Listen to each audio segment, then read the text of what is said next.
خلفائے راشدین عام طور پر تو ہم کہتے ہیں حضرت ابو بکر، حضرت عمر، حضرت عثمان، حضرت علی. میں نے اپنی ذاتی رائے، حقیر سی رائے عرض کی ہے، اس میں حضرت حسن کا دور بھی شامل ہونا چاہیے 6 مہینے کا. تب وہ 30 برس پورے ہوتے ہیں جو حدیث میں آیا ہے کہ خلافت جو ہے وہ 30 برس رہے گی، اس کے بعد ملوکیت شروع ہو جائے گی. تو ملوکیت کا پہلا قدم یہ تھا کہ حضرت معاویہ نے طاقت سے بزور خلافت حاصل کی، اس لیے ان کو خلیفہ راشد ہم نہیں کہتے. البتہ یہ ضرور ہے کہ ان کا دور بہت پرسکون دور تھا.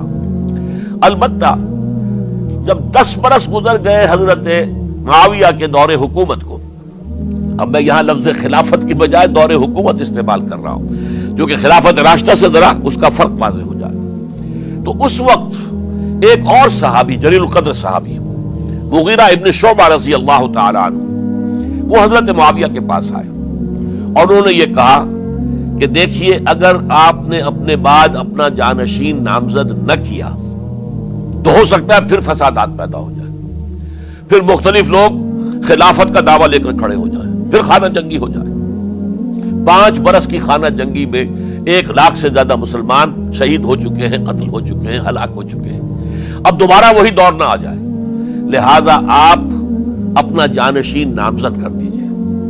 امیر معاویہ ریلیکٹنٹ تھے، لیکن انہوں نے دلائل دیے، دلائل مضبوط تھے. انہوں نے کہا کہ اب کبار صحابہ دنیا سے رخصت ہو چکے، وہ جماعت کہ جن کی تربیت اور تزکیہ، جن کی تعلیم حضور نے خود کی تھی اور ان کو اندر سے پاک کر دیا تھا، ان کی نیتیں بالکل پاک ہو چکی تھی، کوئی نفسانیت ان میں نہیں رہی تھی، وہ جماعت تو اکثر و بیشتر اب ختم ہو چکی، فوت پا چکے، وفات ہو چکی.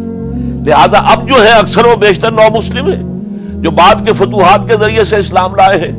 لہذا ان کے اندر نہ وہ پختگی ہے، نہ ان کے اندر وہ تقوی ہے، نہ تدین ہے، نہ اصول پرستی ہے. اسلام کی پوری تعلیمات جو ہیں وہ ان کے وجود کے اندر، ان کے شعور کے اندر گہری اتری ہوئی نہیں ہے. لہذا اب صورتحال وہ نہیں رہ سکے گی جو حضرت ابو بکر یا حضرت عمر یا حضرت عثمان یا حضرت علی کے زمانے میں تھی. لہذا آپ نامزد کیجئے. یہ بھی بتا دوں کہ مغیرہ ابن شعبہ کون تھے رضی اللہ تعالیٰ عنہ. نمبر 1 یہ کہ یہ اصحاب شجرہ میں شامل ہیں، جن 1400 یا 1800 افراد نے حضور سے بیعت کی تھی صلح حدیبیہ سے متصلا قبل، اس درخت کے نیچے بیٹھ کر جس کے بارے میں سورہ فتح میں فرمایا گیا کہ لقد رضی اللہ عن المؤمنین اذ یبایعونک تحت الشجرہ.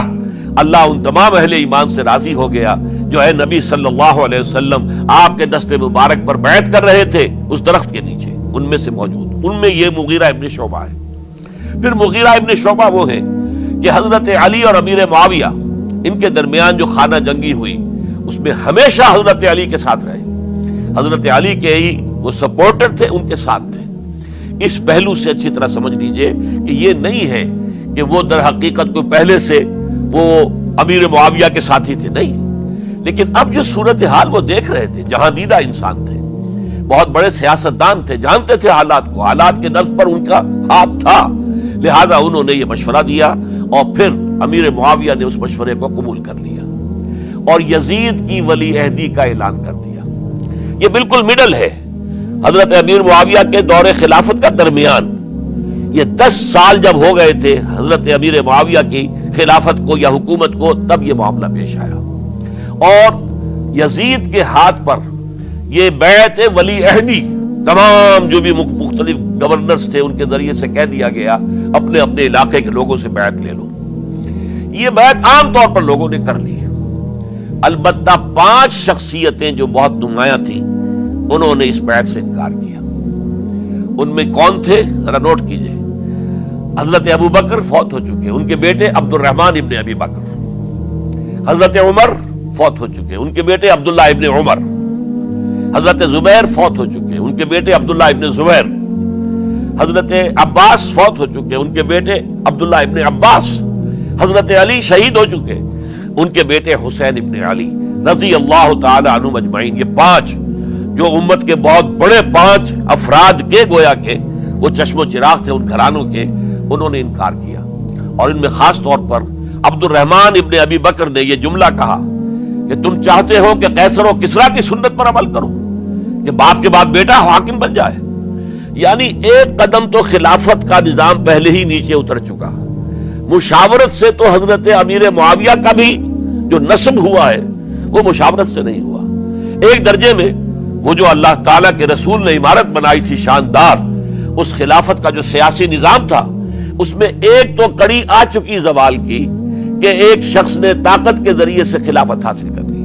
اب اس کی اگلی کڑی لانا چاہتے ہو کہ کیسر و کسریٰ کے طریقے سے خاندان کے اندر، ایک قبیلے کے اندر یہ خلافت جو ہے یا حکومت جو ہے نسل بعد نسل، باپ کے بعد بیٹا اور بیٹے کے بعد پوتا، اس کو ہم کبھی گوارا نہیں کریں گے.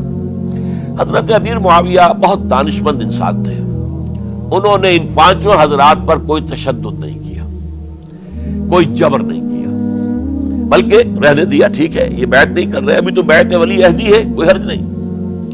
لہذا کوئی جھگڑا، کوئی اس وجہ سے کوئی فساد، اس بنا پر کوئی جنگ نہیں ہوئی. 10 سال گزر گئے، یعنی 10 سال تک یزید ولی عہد رہا ہے. 10 سال تک. اور اس سوائے ان 5 بڑی شخصیتوں کے جو پوری امت تھی، عوام الناس تھے، ان سب نے اسے قبول کیا.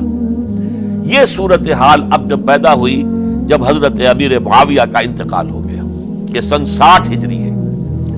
اب سوال پیدا ہوا کہ وہ ولی عہدی کی بیعت اب بیعت خلافت میں منتقل ہو جائے گی. لہذا پھر یہ ہوا کہ سب لوگوں سے، سب گورنروں کو لکھ دیا گیا تمام صوبوں کے اندر کہ اپنے اپنے لوگوں سے بیعت لے لو.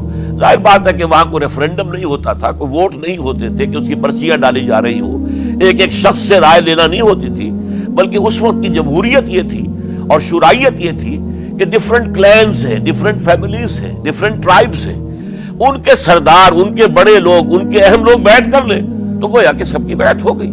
وہ ایک قبائلی نظام تھا اور اس میں یہ نہیں تھا نظام کے ووٹ بنے ہوئے ہوں اور اس کی پرچیاں ڈالی جا رہی ہوں. تو تمام عالم اسلام نے گویا کہ بیعت قبول کر لی اب یزید کی بحیثیت خلیفہ. اب وہ جو 5 آدمی تھے ان میں سے ایک فوت ہو چکے تھے، حضرت عبد الرحمن ابن ابی بکر رضی اللہ تعالی عنہما، دونوں فوت ہو گئے، لیکن باقی 4 رہ گئے. ان 4 کو نوٹ کیجئے، اور یہ بڑا سینسٹیو ایشو ہے جس پر میں اب گفتگو کر رہا ہوں. ان 4 میں کون ہیں؟ عبداللہ ابن عباس، عمر میں سب سے بڑے وہ ہیں، اور ان کی شان یہ ہے کہ انہیں حبر الامہ کہا گیا ہے، امت کے سب سے بڑے عالم، اور قرآن مجید کے وہ سب سے پہلے مفسر ہیں. اصل جو جتنی بھی تفسیری روایات ہمیں ملتی ہیں حضرت عبداللہ ابن عباس کے شاگردوں سے، تابعین سے، لہذا ان کا بہت اونچا مقام ہے. حضرت عبداللہ ابن عمر، ان کا مقام بھی آپ کو معلوم ہے، حدیثوں کی کتنی بڑی تعداد ہے جو عبداللہ ابن عمر سے مروی ہے، اور اس کو سلسلۃ الذہب کی پہلی کڑی کہا جاتا ہے. روایت حدیث میں جو سرہنی زنجیر ہے اس کا آغاز حضرت عبداللہ ابن عمر ہے. ایک طرف یہ دونوں ہو گئے، ان دونوں کی رائے کیا ہوئی؟ اگرچہ کام غلط ہوا ہے، یہ اس طریقے سے قیصر و کسریٰ کی روایت پر عمل کرنا غلط ہے، لیکن یہ اتنی بڑی غلطی نہیں ہے کہ اس کی وجہ سے باہمی جنگ و جدال ہو، خوریزی ہو، ایک دوسرے کی گردنیں کاٹی جائیں اور فتنہ و فساد پیدا کر دیا جائے. لہذا انہوں نے یزید کی بیعت کر لی. 2 حضرات رہ گئے، یہ نسبتاً نوجوان ہیں. ان دونوں کی پیدائش ہجرت کے بعد ہوئی ہے. ہجرت کے بعد پہلا بچہ جو مہاجرین میں پیدا ہوا ہے وہ عبداللہ ابن زبیر ہے. بلکہ کچھ عرصے تک مہاجرین میں جب کوئی پیدائش نہیں ہوئی تو وہ مکے مدینہ کے منافقین نے کہنا شروع کر دیا تھا کہ یہ یہاں کے کمزور ہو گئے، نامرد ہو گئے، ان کی اولاد اب چلے گی نہیں. تو عبداللہ ابن زبیر جب پیدا ہوئے، اور آپ کو معلوم ہونا چاہیے وہ حضرت ابوبکر صدیق کے نواسے ہیں، حضرت عائشہ صدیقہ کی ہمشیرہ حضرت اسماء کے بیٹے ہیں عبداللہ ابن زبیر. اور زبیر بہت شجاع، بہت ہی بہادر انسان تھے. تو عبداللہ ابن زبیر کے اندر بھی وہی کیفیات تھی. انہوں نے کہا نہیں، اس غلطی کو ہم برداشت نہیں کریں گے. خورزی ہوتی ہے تو ہو، لیکن ہم اسلامی نظام کو نیچے اترتا ہوا نہیں دیکھ سکتے. جیسے کبھی حضرت ابو بکر نے فرمایا تھا ایبدل الدین وانا حی، کیا دین میں ترمیم اور تنسیخ کر دی جائے گی؟ دین کو بدل دیا جائے گا، دین میں تحریف کر دی جائے گی جبکہ میں ابھی زندہ ہوں؟